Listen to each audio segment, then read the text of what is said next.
Hey y'all, it's Colby R. Rice, and I'm back again with another weekly creative update. Today's podcast is going to be super short because I don't really have that much to report this week. As you guys know, we just had Thanksgiving in the United States, and so literally half of my week was just, kind of getting settled in, cooking my behind off for the holiday, spending time with my daughter, stuffing her full of food until she just didn't want the leftovers anymore. So unfortunately, I ended up making spaghetti for her on Saturday. She was not trying to do another day of leftovers.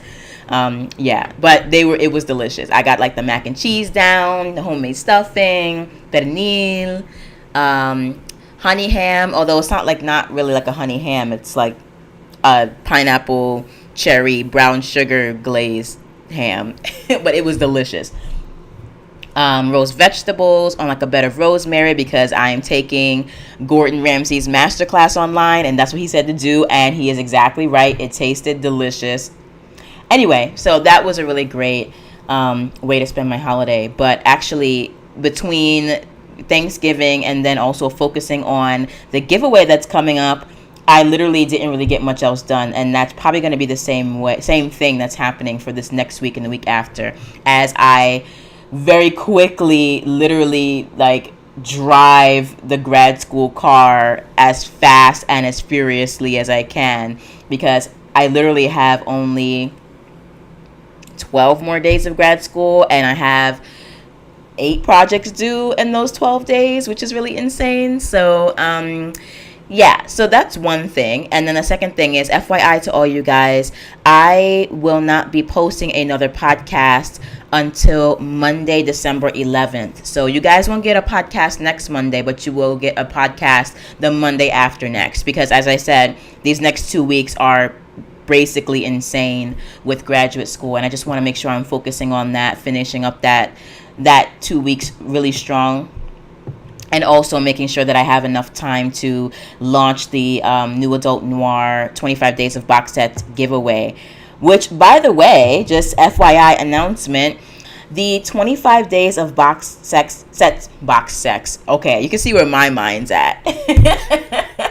The 25 Days of Box Sets giveaway is actually up and running. I haven't officially launched it yet, but for those of you who are early birds who are eager to get in on some really amazing prizes, we're giving away 25 different prizes on Christmas Day. We're going to pick random names from the pool, and 25 random names, and give out 25 random prizes, from Amazon gift cards to cash cards to KU subscriptions to free audiobooks, free swag, Amazon Prime subscriptions, etc., etc. And there will be the occasional big prize.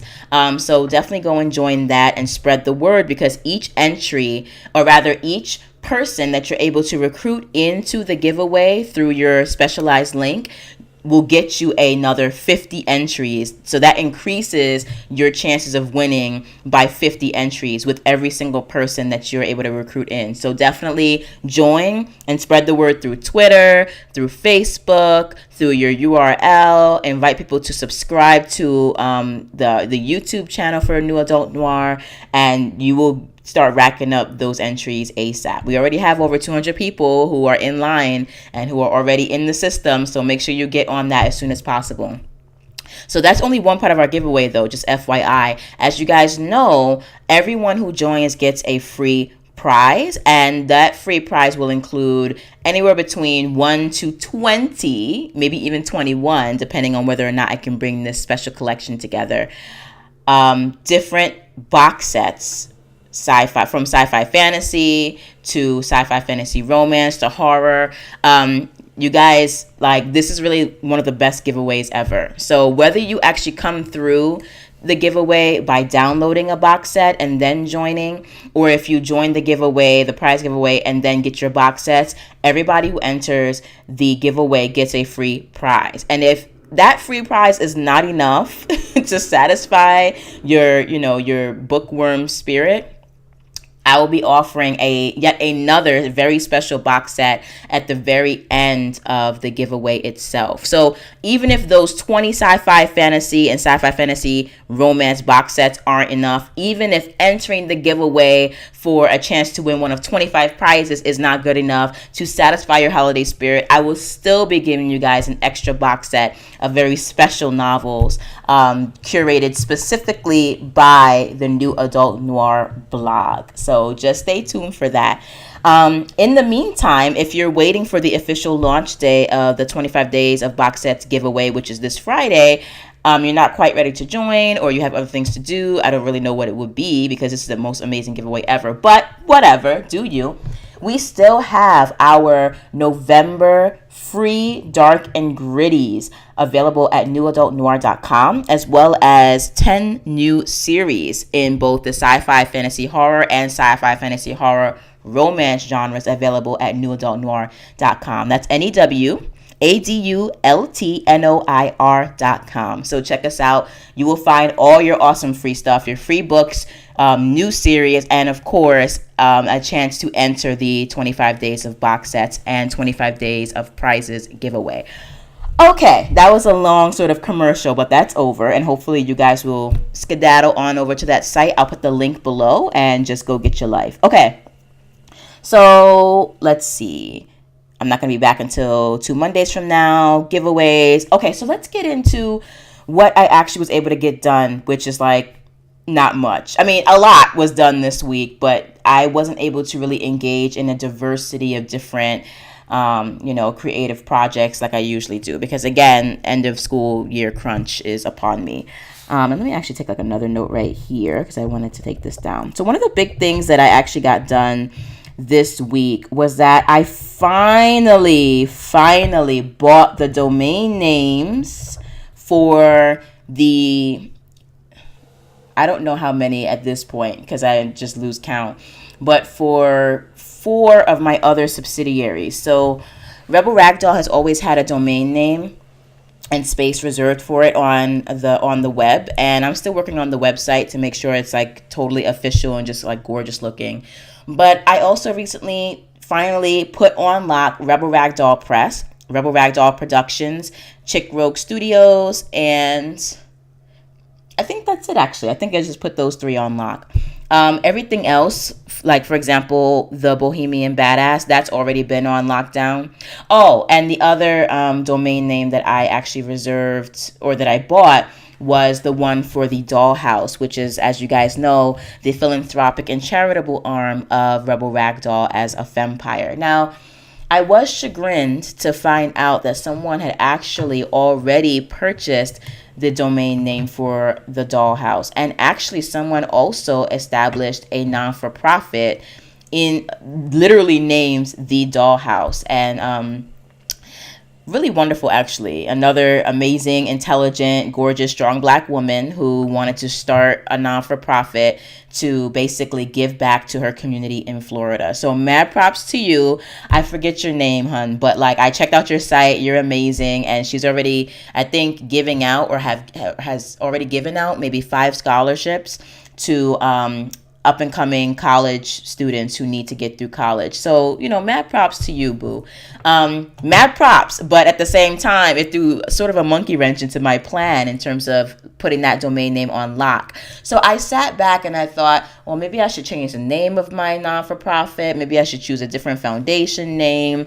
The mission of my nonprofit, or my foundation rather, versus her mission are actually, they're similar, but they're actually very different, because I want to focus specifically on single mothers who are interested in building careers in the creative industry, whether as writers, novelists, filmmakers, game designers, bloggers, life coaches, or whatnot. I believe her organization, the dollhouse.org in Florida, focuses on low-income communities. I do believe that she does focus on single mothers, but she takes a more general shotgun approach from what I can tell. And mine is like more specific and more geared towards like the creative aspects of building a career. So having said that, I just decided that I was going to keep the name for now, mostly because our missions are different, but the dollhouse, as with regard to how well it fits into the brand of Rebel Ragdoll as a fempire, it just fits. The name fits, the mission fits, the logo fits, like everything about the dollhouse as I have conceptualized it for Rebel Ragdoll, it just fits. And so I just don't feel compelled to change the name. Also, at the same time, I believe that as long as I don't establish my nonprofit in Florida, I'll be fine. So, unless we run into some trademark issues, which actually, come next year, because I'm making a list of different podcast topics I want to go into as I continue to explore and exploit my own rights as not only an intellectual property developer, but also as a business owner. I do want to explore trademark and how that works. So unless this wonderful young woman decides that I'm committing some kind of trademark infringement by using the name or the logo or whatever, neither of us should really have any problems in terms of operating our foundations with the same name, as long as we're not in the same state. So just a little FYI to those of you who were curious about, trademarking and nonprofits. That's just something I discovered over the weekend when I did a little bit of research. But so I wasn't able to, just going back to the original point, because I'm getting off topic a little bit. I wasn't able to put thedollhouse.org on lockdown, but I was able to put rebelragdollhouse.org on lockdown. So that's going to be the URL for the Dollhouse Foundation, as it is a part of Rebel Ragdoll, rebelragdollhouse.org. And I really like that URL, actually. It really fits. It fits. It's nice. And I think it's like witty. Even if I do say so myself. So I got the domain names. That's just like another extension and another way in which I am claiming my entire fempire so that I can just have everything in my site, especially now that I'm more strongly considering hiring one or even two virtual assistants on like a regular basis to help me start to manage the building and the creation and the development of Rebel Ragdoll. It's just nice to have everything at my fingertips and at our disposal so that we can sort of like have everything there and not have to like scrabble and scramble for, last minute domains and stuff like that. Okay. Anyway, enough rambling. So I did that. That's one thing that I did. I also did some research, just a little bit, with regard to the Black Heart Bakery and Black Heart Boudoir. Because there are some permits and regulations that you do need to consider and respect and follow if you're going to have a home bakery in your house. I made a lot of interesting discoveries that will definitely change not only what I was planning to do in a good way, but that also just educated me about just certain things that are allowed from state to state. So, for example, with my home bakery, I cannot make anything that is cream or milk based. So anything having to do with I can make it, I just can't sell it. So ice creams, any sort of cheesecakes or not fondants, but fondues. What else did they say? I have to use a certain kind of frosting. I cannot use a butter-based or a milk-based frosting. It has to be confection sugar and water and things like that.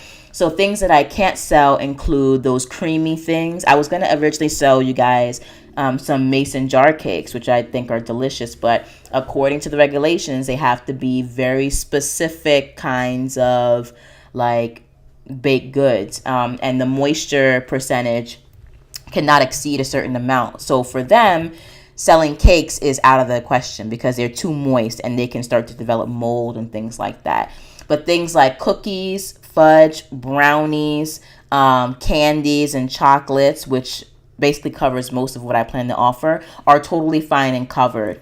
The kitchen has to be a certain way, obviously, for cleanliness or whatever. So these are just things. Oh, I also have to have certain licenses. Actually, in Arizona, they don't require that I have a food preparation license, but I will be getting one just to assure everyone that what I'm offering from the bakery aspect of the Black Heart Boulange is on point, is made in a clean kitchen. Like, I just want to like give everybody assurances that my kitchen is the bomb. It's clean, it's sanitized, and I take my business very seriously. So these are all just the things that I'm looking into, and hopefully kind of peeling back the layers of how I'm developing Rebel Ragdoll, especially how I'm developing the Black Heart Bakery. I hope actually gives you guys more confidence, not only in the kind of services that I'm providing and the dedication and the ethics that I'm committing myself to in my business, but I also hope that it inspires you guys.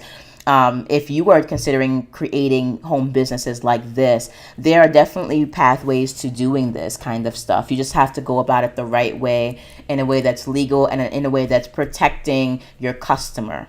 That's really important. So I unfortunately can't offer the mason jar cakes to anybody but family and friends, and preferably within a couple days of after having made it. But I will still be doing cookies. I will still be making homemade, handmade, artisanal chocolates and candies, fudge, brownies, peanut brittle. I cannot wait to do the peanut brittle. It's going to be all different flavors and colors. And anyway, so that's it. So that was really not only exciting, but also very educational. So I did some of that. And the rest of what I did, aside from, work my butt off on the giveaway, was just to continue to reflect and prepare. Reflection and preparation have been a big part of my life in the past, literally like few weeks. I would say as of November 1st, pretty much all the way until the end of December, most of my mental space is and usually is taken up with just reflecting on the year, mostly also taking notes and doing sort of internal and external summaries of the year. I've been doing a lot of financial calculations to see like sort of how the business has grown, and I'll be reporting on that in like at the end of December. I actually would like to report on it now, but I'm not really ready and I'm not in the right headspace for it. But I'm really excited with how the business has been growing, and I just have a lot of really great updates and insights. And then just to supplement that, I've also, as I've been wrapping up 2017 spiritually, intellectually, financially, and just goal-wise, I've also been just kind of naturally working on what my goals are for 2018, as well as what my goals are all throughout my grad career until I graduate in 2019. And so it's just been a very, I don't know how to say, spiritually aware or spiritually awoken month. That's not even really the right word now that I think about it. And it's just to avoid getting rambly. It's just been a very reflective month. When I find a better word on how to describe how my month has been, then I'll let you guys know.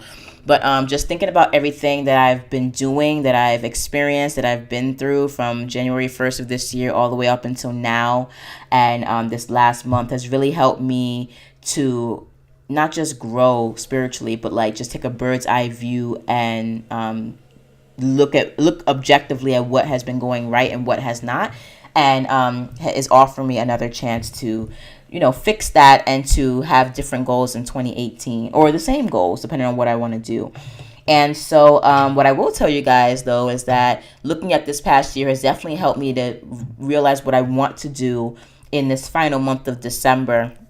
And like I told you, November, December, and even October, especially October, those 3 months are like basically finishing months for me. Like there's a lot of finishing energy just personally and also in the air. And that's basically what I'm trying to do as peacefully, but as like as strongly as possible.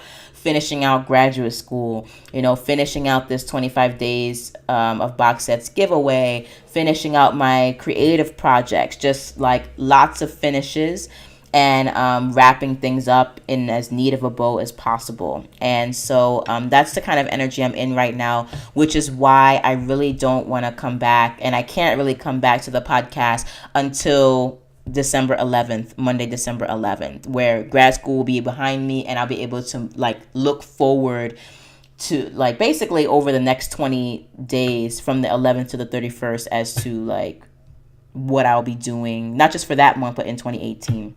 So I think episode 50, because it's like my 50th episode and I'm just so excited. I want to kind of make it like a big celebratory deal. And depending on what goes on in the next couple of weeks, that will basically determine what the episode is going to be about. But I think what I really want to do is talk about my goals in 2018. I think that's what I want to do. But then I wouldn't have a podcast for the first week of January. So we'll see what happens. I'm still trying to figure out what the big celebration is going to be for this year. And yeah, that's basically that, guys. For December, just FYI, I'm going to be doing a lot of sleeping, a lot of, just resting, recuperating, a lot of Netflixing, and a lot of creation and writing, and also finishing. And I have a few creative uni classes that I want to finish before December is out, which will help set me up for what's coming in January. But, not only will December be a relaxation month, but on top of it, the last week of December, from like December 22nd all the way up until January 2nd, is pretty much me doing nothing. So I might not even do any writing that week, which is kind of dangerous, I know, but like I literally every single year take the 22nd all the way up until the end of January 1st. Or maybe, maybe I will start working on January 1st. I usually just take that week off. Like, I just need a week where I'm literally not doing anything but just existing.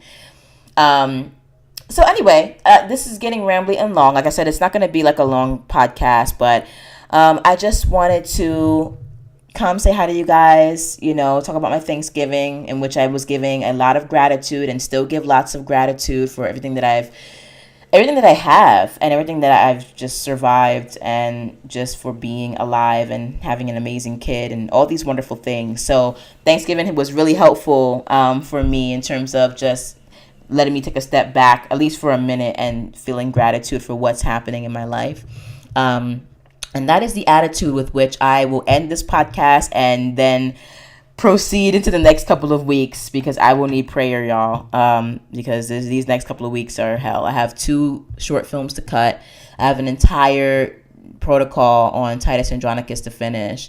I have a website to finish building. I have a paper to write. I have 2 rehearsals to hold and direct, and I have 2 shows to put on, of which I will be a part, because this is a part of our final project for our contemporary trends class. And what else? And I think that's it. And then I have like my portfolio review in front of the faculty so that they can decide whether or not I deserve to go on to the next semester of the program. So there's a lot. So having said that, I'm going to go and do some more work on these giveaways, do some more work on this schoolwork, and I will see you guys in 2 weeks. Mwah! I hope you guys had a great Thanksgiving, and I'll talk to you guys later. Bye.